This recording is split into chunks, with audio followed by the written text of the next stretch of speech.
À 85 ans, on croit qu'on a déjà compris sa vie. On croit que les grandes questions sont derrière soi, que les regrets ont été rangés quelque part, comme de vieilles lettres dans un tiroir qu'on n'ouvre plus. On croit qu'à cet âge-là, on est en paix avec ce qu'on a choisi, avec ce qu'on n'a pas choisi, avec tout ce qui s'est passé entre les deux. Je m'appelle Louis, j'ai 85 ans, et je suis assis sur ce canapé depuis que ma femme nous a quittés, il y a 4 ans maintenant. Ce canapé, c'est devenu mon endroit, pas par mélancolie, simplement parce que c'est là que je pense le mieux. C'est là que les soirées passent lentement, et que les pensées, elles, prennent leur temps. Et c'est là, un soir ordinaire de novembre, que le nom d'Élise m'est revenu. Je ne sais pas pourquoi ce soir-là plutôt qu'un autre. La télévision était éteinte. Il y avait ce silence particulier qu'on ne connaît bien que lorsqu'on vit seul depuis longtemps.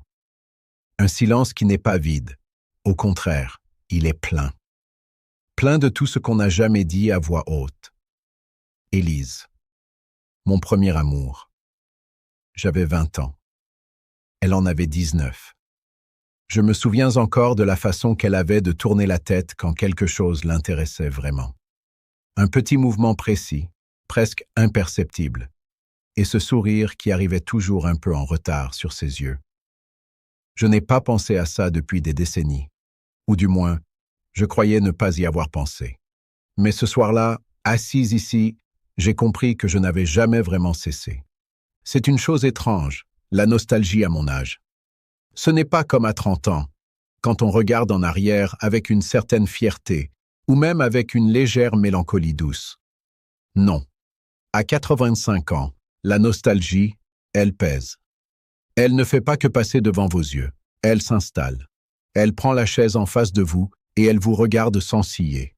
Et la question qui m'est venue ce soir-là, je vous la dis franchement, parce que je n'ai plus l'âge de me mentir à moi-même. Et si c'était elle que j'aurais dû choisir? Voilà, c'est dit.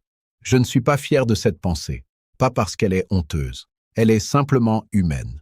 Mais parce que ma femme, Marguerite, méritait mieux que d'être comparée à une ombre. Elle méritait mieux que de devenir, dans la tête de son mari, une sorte de consolation.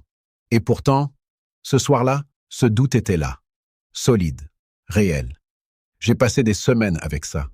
Des semaines à m'asseoir ici, sur ce même canapé, et à me demander comment notre histoire aurait pu se terminer, si j'avais fait un autre choix à 20 ans. J'imaginais des choses floues, des images sans logique, des matins différents, des enfants différents, une maison que je ne connaissais pas. Ce n'était pas vraiment Élise que j'imaginais. C'était une vie alternative, un brouillon de moi-même que j'avais abandonné sans le lire jusqu'au bout. Et puis, un jour j'ai décidé de la retrouver. Je sais bien ce que vous pensez. Un homme de 85 ans qui retrouve son premier amour. Ça ressemble à un film qu'on passe à la télévision un dimanche après-midi. Mais je vous assure que dans ma tête, ce n'était pas romanesque. C'était presque une nécessité. Comme si je devais aller vérifier quelque chose. Poser une question que je n'avais jamais su formuler. Sa nièce m'a répondu quand j'ai écrit. Élise vivait encore, dans une maison de retraite à 2 heures d'ici. Elle se souvenait de moi. Elle acceptait de me voir. J'ai pris le train un mardi matin. Et pendant tout le trajet, assis près de la fenêtre à regarder défiler des champs que je ne reconnaissais pas, j'ai ressenti quelque chose d'inattendu. Non pas de l'excitation, mais de la gravité. Comme si je me rendais à un rendez-vous important dont je ne comprenais pas encore bien l'enjeu. Je m'étais attendu à quoi exactement? Je ne sais pas. À ressentir quelque chose de fort, peut-être. À ce que le temps s'efface un peu. À retrouver dans ses yeux un reflet de ce que j'avais été à 20 ans. 50 ans, c'est assez long pour transformer 2 personnes en étrangers polis. Elle était assise dans un fauteuil, près d'une fenêtre. Petite, fragile, les mains posées sur les genoux avec cette dignité tranquille que donnent parfois les grands âges. Elle m'a regardé entrer et elle a souri. Doucement, sans théâtre. Nous avons parlé pendant 2 heures. Je ne vous dirai pas que c'était décevant. Ce ne serait pas juste. C'était autre chose. C'étaient 2 personnes très vieilles qui se regardaient avec une honnêteté que les jeunes gens ne peuvent pas encore avoir. On parlait prudemment, avec respect, comme si chacun savait que l'autre portait une vie entière que l'on ne verrait jamais. Mais le feu, non. Il n'y avait pas de feu. Et ce n'est qu'en rentrant dans le train, à regarder à nouveau ces mêmes champs par la fenêtre, que j'ai commencé à comprendre. Ce n'était pas elle qui manquait. Ce n'était pas notre histoire qui était inachevée. C'était moi.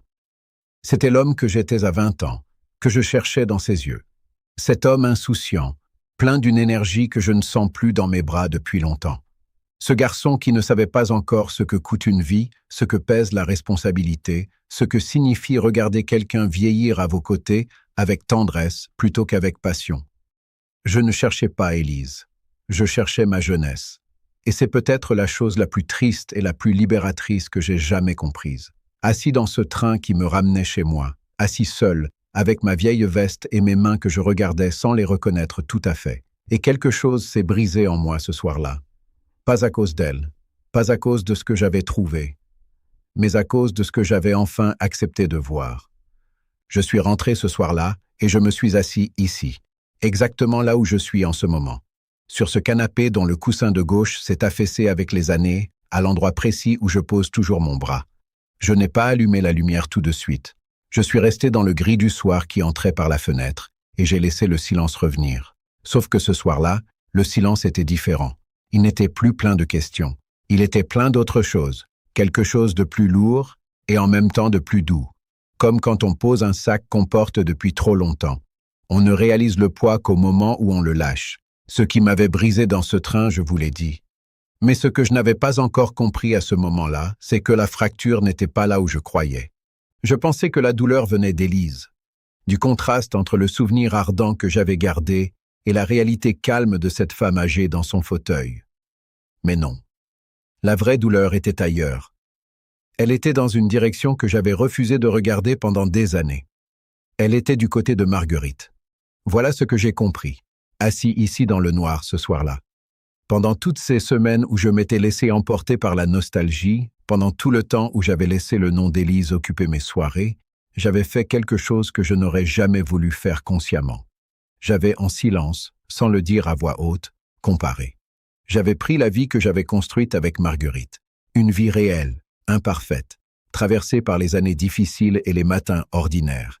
Et je l'avais mise en concurrence avec un souvenir qui, lui, n'avait jamais eu à affronter quoi que ce soit. C'est ça, la perfidie de la nostalgie. Le passé ne vieillit pas. Il ne se fatigue pas. Il ne paie pas de facture. Il n'a jamais à choisir entre ce qu'il veut et ce que la vie lui impose. Le passé reste là, figé, parfait dans son inachèvement, et il vous sourit de loin avec toute la grâce de ce qui n'a jamais été mis à l'épreuve. J'avais confondu intensité et profondeur. C'est une erreur que beaucoup d'hommes font, je crois. Pas seulement les vieux. On confond le feu avec la chaleur. On croit que ce qui brûle fort est forcément plus réel, plus précieux, que ce qui réchauffe doucement sur la durée. Mais la vérité, ma vérité, celle que j'ai apprise trop tard, c'est que l'amour qui dure, il ne ressemble pas au film. Il ressemble à une présence, à quelqu'un qui pose une tasse de thé sur la table sans qu'on ait eu besoin de demander, à une main qu'on connaît si bien qu'on n'y fait plus attention, jusqu'au jour où elle n'est plus là. Marguerite avait cette façon de m'écouter sans m'interrompre, même quand j'avais tort. Elle attendait que je finisse, et puis elle disait doucement ce qu'elle pensait vraiment. Pas pour avoir raison, juste pour être honnête avec moi. Ça m'avait parfois agacé, cette patience-là. Je l'avais même, par moments, prise pour de l'indifférence. Comme on est stupide, parfois.